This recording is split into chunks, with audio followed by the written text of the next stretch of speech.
Welcome to study 24 Udaipur.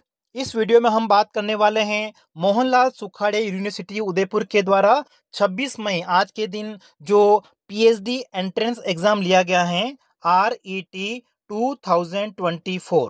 तो इस paper में जो आपका सेकंड पार्ट था आपके सब्जेक्ट इकोनॉमिक्स का, तो उसको आज के इस वीडियो में हम देखेंगे। कुल आपके जो 50 मल्टीपल चॉइस क्वेश्चन हैं। फर्स्ट आपका कौन सा है, निम्नलिखित में से कौन सा समीकरण माध्य, मध्यिका और बहुलक के बीच में संबंध को दर्शाता है। मीन, मोड और मीडियन के बीच में अगर आप रिलेशन देखो तो क्या होता है, जेड इक्वल टू मतलब मोड इक्वल टू क्या होता है 3 into median minus 2 into mean x bar. ठीक है, मध्यिका का जो 3 गुना है उसमें से समांतर माध्यिका अगर 2 गुना माइनस कर दोगे तो आपके पास में क्या आ जाएगा, बहुलक आ जाएगा। तो यहाँ पे आपका जो करेक्ट आंसर है वो कौन सा है, ऑप्शन डी। अगला देखिए, प्रतिगमन विश्लेषण में विषम लैंगिकता की अगर हम बात करते हैं तो ये आपका एक तरह से जो स्टैंडर्ड डेविएशन होता है वो नॉन कांस्टेंट होता है। ठीक है, या प्रसरण भी हम कह सकते हैं। जो वेरिएंस आपका होता है वो क्या होना चाहिए, नॉन कांस्टेंट होना चाहिए, गैर स्थिर हम कह सकते हैं। ठीक है, तो यहाँ पे आपका जो करेक्ट आंसर है वो हो जाएगा ऑप्शन सी। अगला देखिए, अनुसंधान करने के लिए प्राथमिक प्रेरणा क्या होती हैं। अगर आप ये देखोगे क्वेश्चन तो बिल्कुल आपका सरल सा है। तो इसमें अगर आप देखोगे अनुसंधान करने के लिए प्राथमिक प्रेरणा एक तरह से क्या होती हैं कि हम अपने ज्ञान को क्या करते हैं, बढ़ाना चाहते हैं। ऑप्शन आपका इसमें कौन सा हो जाएगा, बी ऑप्शन।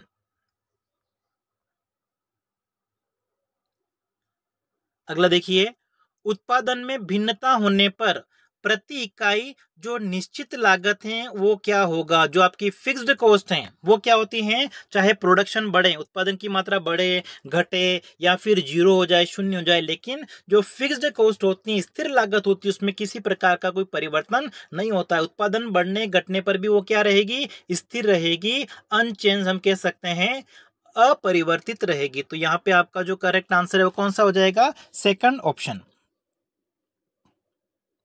नेक्स्ट देखिए, उत्पादन संभावना सीमा क्या दर्शाती है।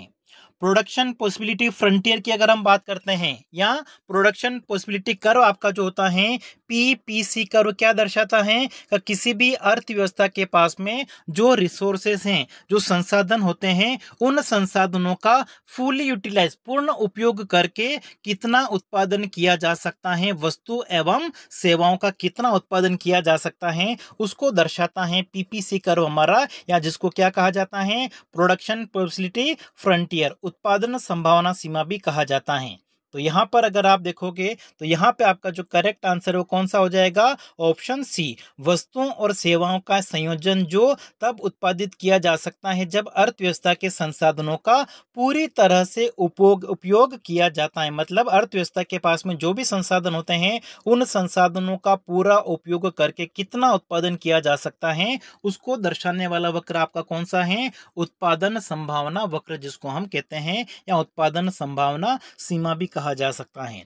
अगला आपका है नमूना वितरण के मानक विचलन, या मानक विचलन को हम स्टैंडर्ड डेविएशन, प्रमाण विचलन भी कहते हैं, इसको क्या कहा जाएगा। तो देखिए, स्टैंडर्ड डेविएशन आपका एक तो होता है सैंपल में से होता है, तो सैंपल में से जो स्टैंडर्ड डेविएशन लिया जाता है, मानक विचलन लिया जाता है, या उसको हम क्या कह सकते हैं, स्टैंडर्ड एरर कहते हैं, मानक त्रुटि या प्रमाप त्रुटि भी इसको कहा जाता है। तो नमूने में से जो हम स्टैंडर्ड डेविएशन निकालते हैं, ठीक है, सैंपल का अगर आप स्टैंडर्ड डेविएशन निकालोगे उसको क्या कहा जाएगा, मानक त्रुटि कहा जाएगा, स्टैंडर्ड एरर कहा जाएगा। अगला है सूक्ष्म अर्थशास्त्र, जो आपकी माइक्रो इकोनॉमिक्स है, उसका प्राथमिक फोकस क्या है। तो माइक्रो इकोनॉमिक्स में हम क्या करते हैं, जो इंडिविजुअल इकोनॉमिक यूनिट होते हैं, एजेंट होते हैं, उनके बारे में स्टडी करते हैं। तो यहाँ पे आपका जो करेक्ट आंसर है वो कौन सा हो जाएगा, ऑप्शन हमारा सी। इंडिविजुअल इकोनॉमिक जो एजेंट होते हैं उनकी स्टडी हम किस में करेंगे, उनका अध्ययन हम किस में करेंगे, व्यष्टि अर्थशास्त्र में, सूक्ष्म अर्थशास्त्र में। अगला आपका है परिकल्पना का सबसे सटीक विवरण क्या है। ठीक है, जो आपकी हाइपोथेसिस होती हैं उनको हम किस प्रकार से इनमें से डिफाइन कर सकते हैं।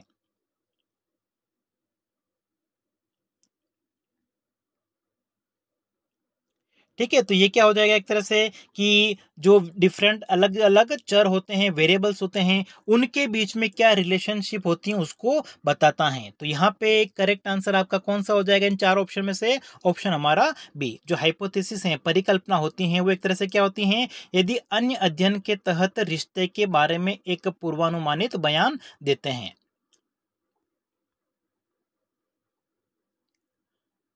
अगला है, वस्तु प्रतिस्थापन की सीमांत दर क्या दर्शाती हैं? मार्जिनल रेट ऑफ सब्स्टिट्यूशन की अगर हम बात करें, ठीक है, वस्तु प्रतिस्थापन की सीमांत दर का मतलब क्या हो गया? एक वस्तु की जगह हम दूसरी वस्तु का प्रयोग करते हैं, लेकिन जो संतुष्टि है वो एक तरह से क्या होनी चाहिए? स्थिर होनी चाहिए। उपभोक्ता की जो टोटल यूटिलिटी है, कुल उपयोगिता है, उसमें किसी प्रकार का परिवर्तन नहीं आना चाहिए। तो यहाँ देखिए, जैसे देखिए फर्स्ट ऑप्शन में आपको क्या लिखा हुआ है? कुल उपयोगिता क्या हो जाए? बदल जाए। तो बदल जाए ऐसा नहीं होना चाहिए। ठीक है, उसके बाद में कुल उपयोगिता बढ़ जाए, जैसे सेकंड ऑप्शन में लिखा हुआ है, तो कुल उपयोगिता बढ़नी भी नहीं चाहिए। मतलब हम क्या कहते हैं, जो कुल उपयोगिता है वो क्या होनी चाहिए? स्थिर होनी चाहिए, कांस्टेंट। मतलब जो कंज्यूमर का जो सेटिस्फेक्शन है, उपभोक्ता का जो संतुष्टि होती है, वो स्थिर होनी चाहिए। हम कह सकते हैं कि जो टोटल यूटिलिटी है वो एक तरह से क्या होनी चाहिए? स्थिर होनी चाहिए। तो ये इन दोनों ऑप्शन में तो नहीं हो सकता है। फिर आप तीसरा ऑप्शन देखोगे तो इसमें क्या लिखा हुआ है कि जो टोटल यूटिलिटी वो क्या हो जाए? कम हो जाए। तो ये भी नहीं होना चाहिए। और लास्ट ऑप्शन में आपके क्या लिखा हुआ है कि जो टोटल यूटिलिटी है, कुल उपयोगिता है, वो क्या रहेगी? कांस्टेंट। तो करेक्ट आंसर आपका कौन सा हो जाएगा? Option D. अगला देखते हैं, माप की दृष्टि से जीडीपी डेटा किस श्रेणी में आता है? ठीक है, जीडीपी को हम क्या करते हैं? संख्या के रूप में मापते हैं। ठीक है, कि किसी भी देश की जीडीपी कितनी है? 50 करोड़, 60 करोड़ है। इसका मतलब क्या हो गया? इसको हम न्यूमेरिकल नंबर में रिप्रेजेंट कर रहे हैं। तो ये आपका कौन सा दृष्टिकोण होगा? क्रम सूचक। ठीक है, एक मिनट वापस देखते हैं। तो जीडीपी को हम डेटा में अगर ले रहे हो आप, ठीक है, तो इसको हम किस में शामिल करेंगे? ठीक है, ये आपका किस में आ जाएगा? नॉमिनल में आएगा। ऑप्शन आपका इसमें हो जाएगा डी।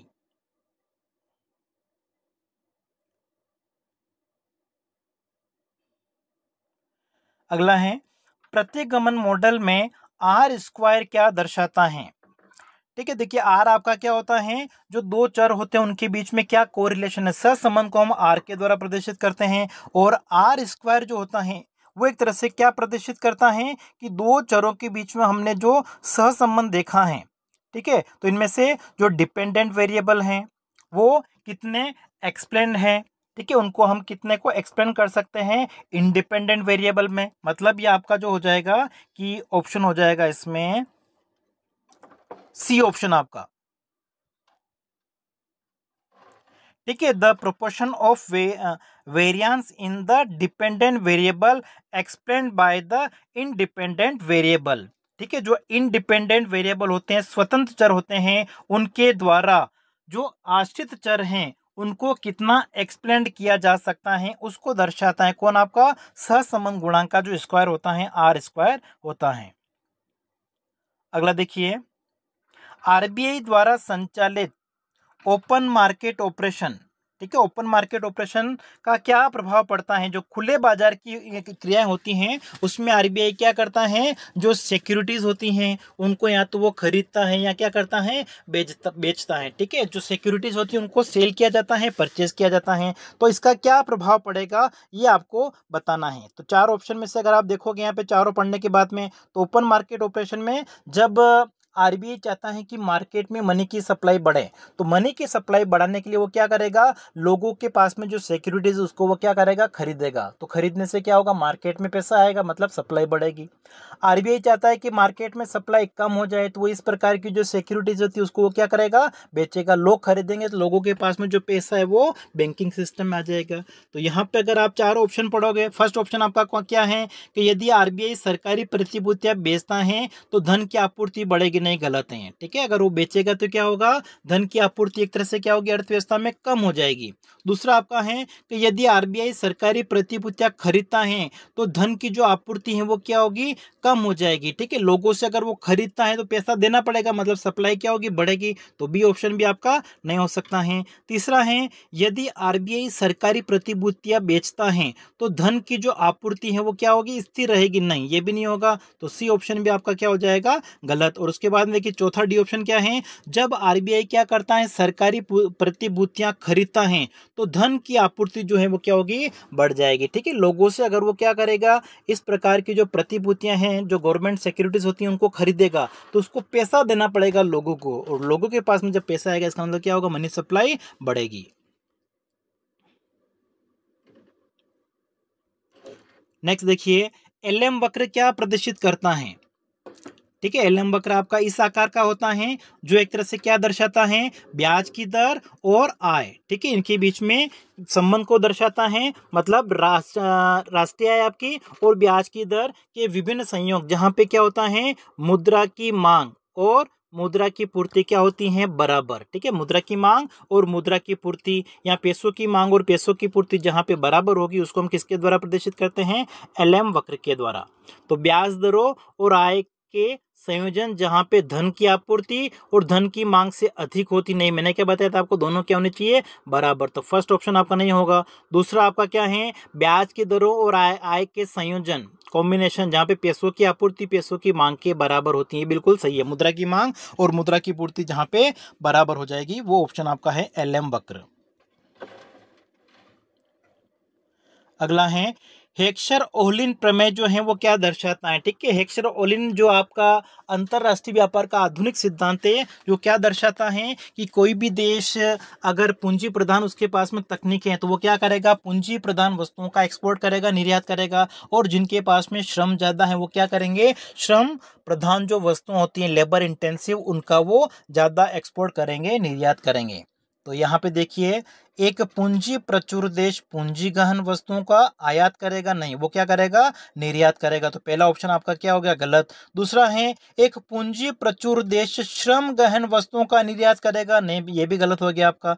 तीसरा है, एक पूंजी प्रचुर देश पूंजी गहन वस्तुओं का निर्यात करेगा, जबकि श्रम प्रचुर देश श्रम गहन वस्तुओं का निर्यात करेगा। ठीक है, ये आपका बिल्कुल सही है, सी ऑप्शन, कि जो आपका हेक्सर ओहलिन सिद्धांत है वो क्या बताता है, जिस देश के पास में पूंजी ज्यादा है वो पूंजी प्रधान वस्तुओं का निर्यात करेगा, और जिनके पास में श्रम ज्यादा है वो श्रम प्रधान वस्तुओं का क्या करेगा, एक्सपोर्ट करेगा, निर्यात करेगा।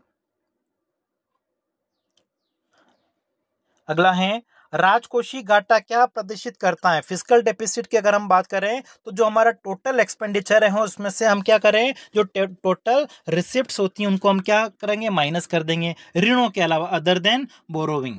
ठीक है, तो इसमें आपका आंसर हो जाएगा ऑप्शन सी, राजस्व और पूंजीगत प्राप्तियों पर कुल व्यय की जो अधिकता होती है, सॉरी एक मिनट, इसमें आपका हो जाएगा ऑप्शन डी हो जाएगा। ठीक है, excess of total expenditure over revenue and non डेप्ट creating capital receipts, D option आपका यहाँ पे सही होगा। अगला देखिए, असममित जानकारी से क्या आशय है। एसिमेट्रिक इंफॉर्मेशन की अगर हम बात करें तो जो भी लेन देन करने वाली दो पार्टी हैं, एक पार्टी को जो नॉलेज होता है वो दूसरे के कंपैरिजन में ज्यादा होता है, उसको हम क्या कहते हैं, असममित सूचना या असममित जानकारी कहते हैं। तो लेन देन वाले दो पक्ष होते हैं, एक पक्ष के पास में दूसरे पक्ष की तुलना में अधिक जानकारी होती है, बी ऑप्शन आपका यहाँ पे सही है। अगला है, कार्य क्षेत्र की अर्थव्यवस्था। ठीक है, economies of scale, sorry economies of scope है यहाँ पे। ठीक है, इकोनॉमीज ऑफ स्कोप की अगर हम बात करते हैं तो इसमें हम क्या करेंगे कि जो अर्थव्यवस्था में उत्पादन हो रहा है तो जिसमें औसत लागत क्या होनी चाहिए, न्यूनतम होनी चाहिए। ठीक है, लेकिन इसमें हम क्या करते हैं, बहुत सारी वस्तुओं की बात करेंगे। ठीक है, अर्थव्यवस्था में जितनी भी वस्तुओं का उत्पादन कर रहा है, बहुत सारी वस्तुएं हो सकती हैं, तो उनका उत्पादन करने से जो औसत लागत है वो क्या होनी चाहिए, आपकी घटनी चाहिए। तो ये आपका हो जाएगा ऑप्शन इसमें हमारा डी। ठीक है, डी ऑप्शन आपका यहाँ पे सही होगा। कि जब उत्पादित वस्तुओं की विविधता बढ़ती है तो उत्पादन की जो औसत लागत है वो क्या होगी, घटेगी। इसको हम कहते हैं इकोनॉमीज ऑफ स्कोप। अगला आपका है क्राउडिंग आउट प्रभाव। ठीक है, क्राउडिंग आउट इफेक्ट क्या होता है कि जब गवर्नमेंट अपना एक्सपेंडिचर बढ़ाती है, जब सरकार का जो खर्चा है वो बढ़ता है, तो जो प्राइवेट इन्वेस्टमेंट है वो क्या होगा, कम हो जाएगा। ठीक है, प्राइवेट जो निजी क्षेत्र का निवेश है वो क्या हो जाता है, कम हो जाता है। उसको हम कहते हैं क्राउडिंग आउट प्रभाव कहते हैं। तो यहाँ पे हो जाएगा आपका ऑप्शन ऑप्शन हमारा हो जाएगा सी ऑप्शन। ठीक है, सरकारी उधारी बढ़ने से निजी क्षेत्र में निवेश के लिए पैसा क्या होगा, कम बचेगा। निजी क्षेत्र में जो पैसा है वो एक तरह से कम बचेगा, धन की उपलब्धता कम हो जाएगी। इसको कहा जाता है क्राउडिंग आउट इफेक्ट। अगला है निम्नलिखित में से कौन क्रय शक्ति समता नियम विनिमय दर का सबसे अच्छा वर्णन करता है। क्रय शक्ति समता नियम क्या कहता है कि दो देशों में विनिमय दर का निर्धारण उस बिंदु पर होगा जहां पे दोनों देशों में जो क्रय शक्ति है, माना कि हम इतनी वस्तुओं को खरीद रहे हैं, तो दोनों देशों में जो परचेजिंग पावर है, वो एक वस्तुओं की टोकरी जिसमें विभिन्न प्रकार की वस्तुएं हैं, इनको खरीदने की जो क्रय शक्ति है, परचेजिंग पावर है, वो दोनों देशों में क्या होना चाहिए, समान। जैसे ए देश में और बी देश में, मतलब ए देश माना कि ये 100 रुपए से वो खरीद सकता है ये पूरी टोकरी, और बी देश माना कि इनको $1.5 से खरीद सकता है। तो परचेजिंग पावर आपकी क्या हो जाएगी, इसके आधार पर हम निकाल सकते हैं। ठीक है, कि आपका $1.5 जो है वो कितने रुपए के इक्वल हैं, 100 रुपीज़ के इक्वल हैं। इस आधार पर विनिमय दर निकाली जाती है, परचेजिंग पावर के आधार पर, क्रय शक्ति के आधार पर। तो वह दर जिस पर किसी देश की मुद्रा दूसरे देश में वस्तुओं और सेवाओं को एक समान टोकरी खरीद सकती है। ठीक है, बी ऑप्शन आपका जो है वो यहाँ पे सही है। अगला देखिए, सीमा शुल्क संघ में निम्नलिखित में से किस पर आम तौर पर सहमति नहीं होती है।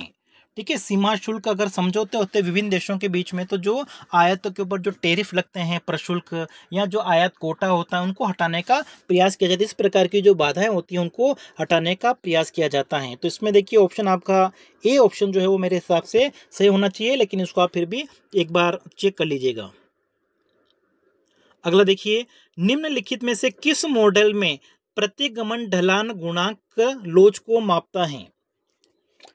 देखिए, इसमें लोग लोग मॉडल होता है, उसके आधार पर क्या करते हैं, प्रतिस्थापन जो आपकी प्रतिगमन गुणांक की लोच होती है उसको मापा जाता है। लेकिन लोग लोग मॉडल तो आपको यहाँ पे दिया हुआ नहीं है। ठीक है, जिसको आप एक बार देख लीजिएगा। अगला है प्रतिगमन गुणांक आवेशों से स्वतंत्र होते हैं। ठीक है, प्रतिगमन जो आपके रिग्रेशन कोफिशिएंट होते हैं उनकी अगर हम बात करें, तो जो मूल बिंदु आपका होता है ओरिजिन में अगर हम चेंज कर दें तो उस पर उसका कोई प्रभाव नहीं पड़ता है। लेकिन उसका जो स्केल होता है, पैमाना होता है, उससे वो एक तरह से क्या होते हैं, प्रभावित होते हैं। मतलब उससे वो इंडिपेंडेंट नहीं होते हैं, स्वतंत्र नहीं होते हैं। तो यहाँ पे ये आपका पूछा हुआ है कि जो रिग्रेशन कोफिशिएंट होते हैं वो किससे इंडिपेंडेंट होते हैं। तो ये आपका हो जाएगा ऑप्शन आपका फर्स्ट इसमें। ठीक है, जो ओरिजिन होता है उनसे इंडिपेंडेंट होता है, मतलब कि मूल बिंदु में परिवर्तन से जो प्रतिगमन गुणांक है उसमें परिवर्तन नहीं होगा। लेकिन पैमाना अगर बदल जाएगा तो जो प्रतिगमन गुणांक है वो भी क्या होगा, बदल जाएगा। अगला है, किसी शोध समस्या में विषम जनसंख्या से निपटते समय कौन सी नमूनाकरण विधि सबसे उपयुक्त है। ठीक है, जहाँ पे हमको सैंपल लेना है तो उन सैंपल में मतलब विषमता ज़्यादा है। ठीक है, और विषमता अगर ज़्यादा है मतलब जो डेटा है वो किस प्रकार के हैं, हेट्रोजीनियस, उसमें अलग अलग बहुत सारी विशेषताएं पाई जाती है। और इस प्रकार का अगर डेटा है उसमें अगर सैंपल लेना है तो उसके लिए हम क्या करेंगे, जो आपकी स्ट्रेटिफाइड मेथड होती हैं, स्त्रीकृत नमूनाकरण विधि होती हैं, उसका प्रयोग किया जाएगा, जिसमें हम संपूर्ण जो हमारा जनसंख्या उनको हम क्या करेंगे, अलग अलग भागों में विभाजित करेंगे, उसके बाद में उनको उप विभागों में विभाजित करेंगे, फिर उनसे सैंपल लिया जाएगा। तो ये आपकी स्ट्रेटिफाइड सैंपलिंग कहलाती है। अगला आपका है पैरामीटर क्या वर्णन करते हैं। ठीक है, पैरामीटर की अगर हम बात करें तो जो हमारी जनसंख्या होती है, ठीक है, जनसंख्या की जो विशेषताएं बताने वाले चर होते हैं उनको हम क्या कहते हैं, पैरामीटर कहते हैं। तो जो पैरामीटर आपके होते हैं वो क्या करते हैं, जो आपका पूरा जनसंख्या है, ठीक है, जिनको हम एंटायर पॉपुलेशन कहते हैं, पूरी पॉपुलेशन की जो विशेषताएं होती है उनको बताता है कौन, पैरामीटर। तो ऑप्शन आपका यहाँ पे क्या हो जाएगा, सी। अगला है कराधान में क्षैतिज समता हॉरिजेंटल इक्विलिटी क्या होती है? ठीक है, हॉरिजेंटल इक्विटी की अगर हम बात करें तो लोगों की आय का स्तर अगर समान है तो उनसे समान मात्रा में टैक्स लेना चाहिए, कर भी क्या लेना चाहिए, समान लेना चाहिए। तो जिन लोगों की आय समान है, जिनकी जो संपत्ति है वो समान है, ठीक है, समान आय और संपत्ति वाले लोगों से करों की समान राशि लेनी चाहिए, इसको क्या कहा जाता है, कराधान में हॉरिजेंटल इक्विटी कहा जाता है, कराधान में क्षैतिज समता कहा जाएगा। मतलब सभी की इनकम अगर बराबर है जिन लोगों की, उनसे कर भी क्या लेना चाहिए, समान। अनुसंधान डिजाइन में क्या शामिल है? ठीक है, अनुसंधान डिजाइन की अगर हम बात करें तो इसमें जो आंकड़े इकट्ठे किए जाते हैं उनका कलेक्शन की मेथड भी शामिल होती हैं, उनकी थ्योरीज मॉडल इन सभी को सम्मिलित किया जाता है। तो इन ऑप्शन के हिसाब से अगर आप देखोगे करेक्ट आंसर आपका कौन सा हो जाएगा, ऑप्शन सेकंड। अगला है संख्यात्मक डेटा की विशेषता क्या है? ठीक है, संख्यात्मक डेटा क्या होते हैं, जो संख्या के रूप में प्रस्तुत किए जाते हैं, मापे जाते हैं। तो ऑप्शन आपका इसमें कौन सा हो जाएगा, ए ऑप्शन। अगला है संख्याओं की क्रमबद्ध सारणी का मध्यमान क्या कहलाता है? ठीक है, जो हमारे पास में डेटा है अगर हमको क्रम से जमा लें और उसके बाद में जो बीच वाली वैल्यू होगी उसको हम क्या कहते हैं, मीडियन, मध्यिका कहेंगे, डी ऑप्शन आपका। अगला है परिकल्पना परीक्षण में टाइप 1 की त्रुटि क्या होती है? ठीक है, टाइप 1 और टाइप 2 दो त्रुटियां होती हैं। तो टाइप 1 की त्रुटि क्या होती है कि जो हमारी नल हाइपोथेसिस है, जो शून्य परिकल्पना है, उसको अगर हम रिजेक्ट कर दें, उसको हम अस्वीकार कर दें, कब, जब वो सही हो, जब वो सही है लेकिन उनको हमने क्या कर दिया, रिजेक्ट कर दिया, उसको क्या कहा जाता है, टाइप 1 की त्रुटि कहा जाएगा। ए ऑप्शन आपका यहाँ पे सही है। अगला है पैसे की सट्टा मांग की क्या विशेषता है?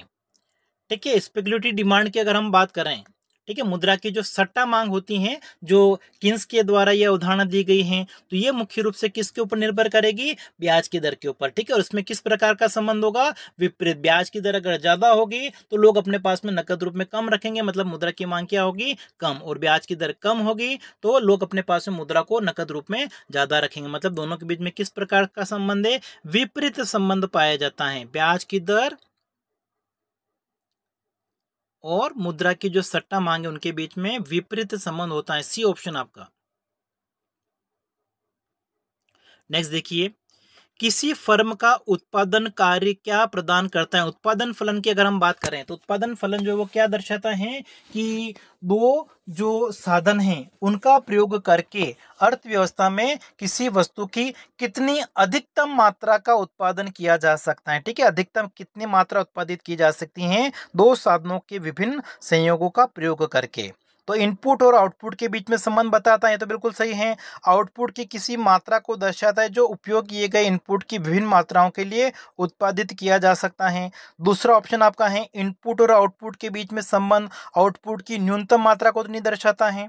सी ऑप्शन आपका दे रखा है यहाँ पे, इनपुट और आउटपुट के बीच में संबंध को दर्शाता उत्पादन फलन, ये तो बिल्कुल सही है। लेकिन आगे लिखा हुआ है उत्पादन की एक मध्यवर्ती मात्रा का संकेत देता है, नहीं। ठीक है, और डी ऑप्शन आपका क्या है, इनपुट और आउटपुट के बीच में संबंध आउटपुट की अधिकतम मात्रा को दर्शाता है जो उपयोग किए गए इनपुट की विभिन्न मात्राओं के लिए उत्पादित किए जा सकती हैं। बिल्कुल सही आपका। ठीक है, जो उत्पादन फलन होता है वो इनपुट और आउटपुट के बीच में संबंध दर्शाता है, विभिन्न साधनों का प्रयोग करके अधिकतम कितना उत्पादन किया जा सकता है उसको दर्शाता है। अगला है निम्न गुणवत्ता वाली वस्तुओं को क्या परिभाषित करता है? ठीक है, उपभोक्ता की आय बढ़ने के साथ में जिन वस्तुओं की मांग कम हो जाती है, मतलब आय और वस्तुओं की मांग में किस प्रकार का संबंध है, विपरीत संबंध होता है, उसको हम क्या कहेंगे, इंफीरियर गुड्स कहेंगे।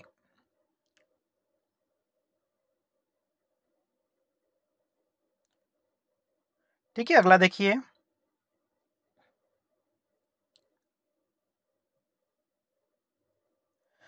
शोध डिजाइन का चुनाव क्या निर्धारित करता है? ठीक है, देखिए शोध चुनाव की अगर हम बात करें तो डिजाइन जो है वो शोध की समस्या क्या है, जो आंकड़े उपलब्ध हैं उनका नेचर क्या है, प्रकृति क्या है, और रिसोर्सेज कितने अवेलेबल हैं, इन तीनों के ऊपर निर्भर करता है। तो यहाँ पे क्वेश्चन में किसी प्रकार की कोई मिस्टेक हो तो इसको आप एक बार चेक कर लेना, क्योंकि शोध डिजाइन जो होती है वो इन तीनों तत्वों के ऊपर निर्भर करती है।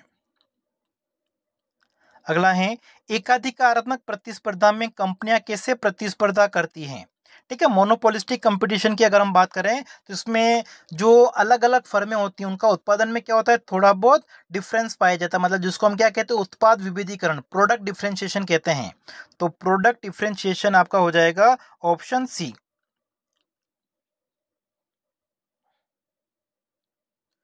अगला है, द्विआधिकार में कुर्नो संतुलन कब प्राप्त होता है। तो कुर्नो संतुलन के लिए क्या होता है का एक फर्म क्या करती है, अपने लाभ को अधिकतम करने का प्रयास करती है और वो क्या मान लेती हैं कि जो दूसरी फर्में हैं वो अपने उत्पादन की मात्रा में किसी प्रकार का परिवर्तन नहीं करेगी। दूसरी फर्में अपनी उत्पादन मात्रा में परिवर्तन नहीं करेगी, ये मानते हुए पहली फर्म क्या करती है, अपने लाभ को अधिकतम करने का प्रयास करती है।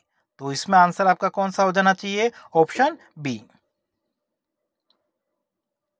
नेक्स्ट है, किसी कैदी की दुविधा की स्थिति में व्यक्तिगत निर्णयकर्ता आमतौर पर कैसा व्यवहार करते हैं। कैदी की दुविधा का मॉडल बना रखा है, पूरा वीडियो बना रखा है मैंने, आपने देखा होगा। तो उस मॉडल के अनुसार अगर हम देखें तो उसमें क्या होता है, जो दोनों कैदी होते हैं उनसे अलग अलग पूछताछ की जाती हैं और एक दूसरे क्या जवाब देंगे उनके बारे में उनको जानकारी नहीं होती, इसलिए वो क्या करते हैं, एक दूसरे को धोखा देते हैं और उनका जो गेम है उसका बेस्ट सोल्यूशन जो हो सकता है वो उसको प्राप्त नहीं कर पाते। मतलब यहाँ पे अगर देखोगे आप तो आंसर हो जाएगा, वे स्वार्थी ढंग से कार्य करते जिसमें इसमें शामिल सभी लोगों के लिए इष्टतम परिणाम जो होता है वो नहीं मिल पाता है। मतलब उनको कम से कम सजा जो मिल सकती है वो परिणाम उनको हासिल नहीं हो पाता। ये कैदी की जो दुविधा का मॉडल उसमें बताया गया है।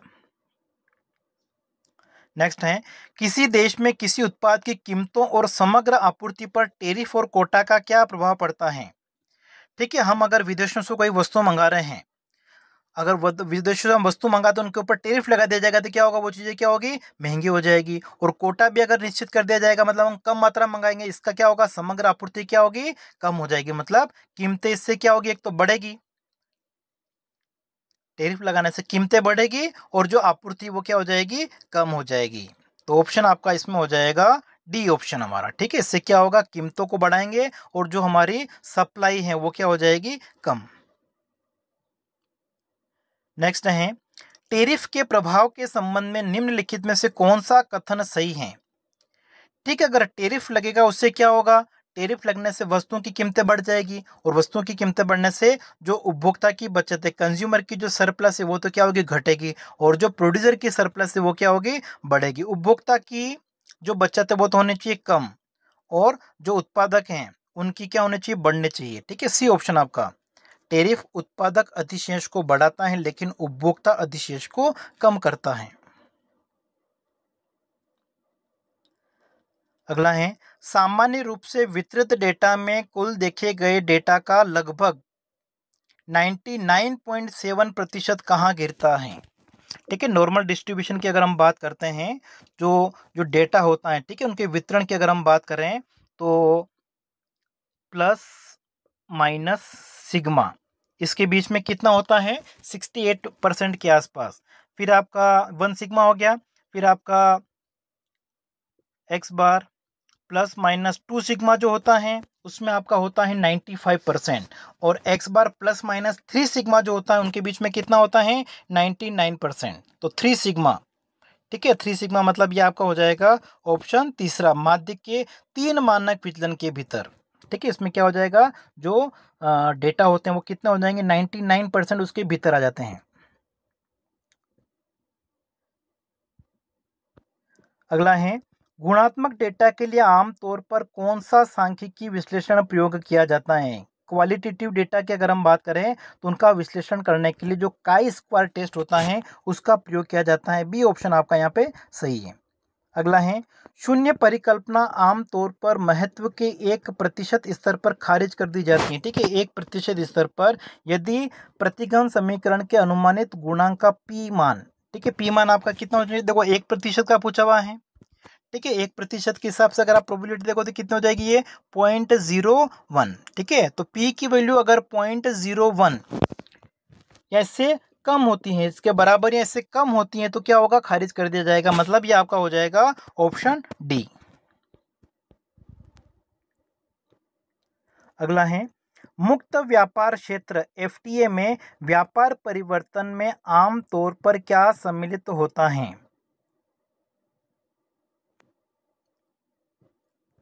ठीक है, इसमें आपका जो करेक्ट आंसर है वो हो जाना चाहिए ऑप्शन सी। यह व्यापार को एफटीए के बाहर एक अधिक कुशल आपूर्तिकर्ता से दूर और एफटीए के भीतर एक कम कुशल आपूर्तिकर्ता की ओर मोड़ता है। मतलब जो लेन देन हो रहा है वो एफटीए में सम्मिलित जो देश है उनके साथ में होगा। ठीक है, चाहे वो किसी भी प्रकार का हो। तो इसमें सी ऑप्शन आपका यहाँ पे सही है। अगला है, किसी देश के व्यापार संतुलन पर मुद्रा अवमूल्यन के प्रभाव के संबंध में मार्शल लर्नर की स्थिति क्या कहती है? ठीक है, मार्शल लर्नर की जो शर्त है उसमें क्या बताया गया, जो आयात और निर्यातों की लोच है, ठीक है, उन दोनों का जो योग है वो क्या होना चाहिए, एक से अधिक होना चाहिए। ठीक है, अवमूल्यन से क्या होगा, उस देश को फायदा होगा। निर्यात और आयातों की कीमत लोच का योग एक से अधिक, मतलब सी ऑप्शन आपका यहाँ पे सही है। अगला है, शोध करने के लिए साहित्य की समीक्षा क्यों महत्वपूर्ण है? ठीक है, इसमें आपका आ जाएगा ऑप्शन डी। अगला है, आइसोक्वांट। ठीक है, आइसोक्वांट मतलब आपके ये इस तरीके से जो सम उत्पाद वक्र होते हैं, यहाँ पर अगर आप देखोगे तो इस वक्र के प्रत्येक बिंदु पर उत्पादन की मात्रा क्या होती है, समान। तो आइसोक्वांट जो होते हैं उसकी क्या विशेषता होती है?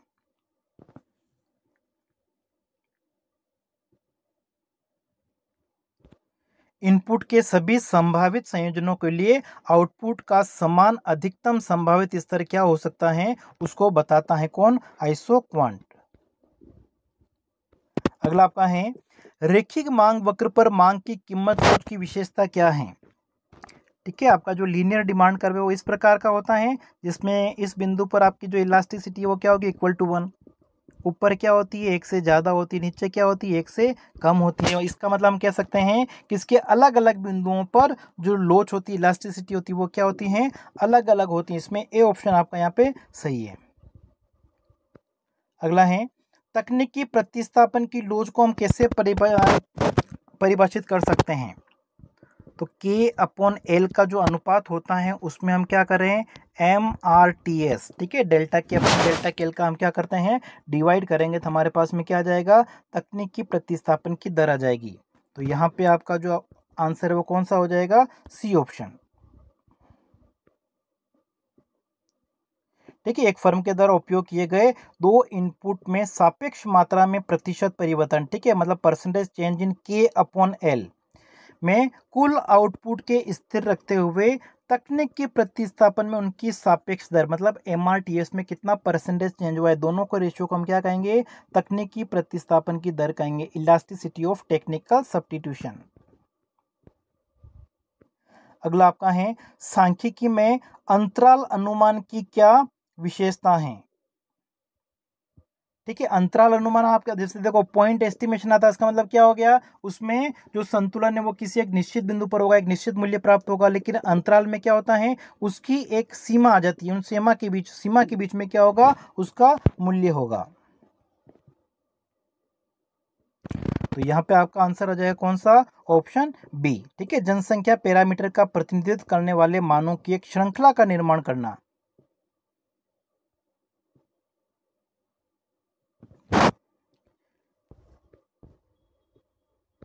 अगला है, किसी अर्थव्यवस्था में संसाधनों के परेटो इष्टतम आवंटन की क्या विशेषता है? परेटो ऑप्टिमलिटी की अगर हम बात करें तो किसी भी एक व्यक्ति को नुकसान पहुंचाए बिना दूसरे व्यक्ति का वेलफेयर नहीं हो सकता है, ऐसा हमारा परेटो ऑप्टिमलिटी कहता है। तो इसमें आपका आंसर हो जाएगा ऑप्शन बी। और फिर देखिए अंतिम प्रश्न आपका है, आर्थिक संदर्भ में दक्षता जो इफिशियंसी होती हैं वो क्या दर्शाती हैं? ठीक है, एफिशिएंसी का मतलब क्या हो गया, जो वितरण है, फेयर डिस्ट्रीब्यूशन की बात की जाती है। ठीक है, आउटपुट का जो वितरण है वो सभी लोगों के बीच में जस्टिफाई है या नहीं है, ठीक है, उसको हम देखते हैं। तो यहाँ पे आपका जो आंसर वो कौन सा हो जाएगा, ऑप्शन बी।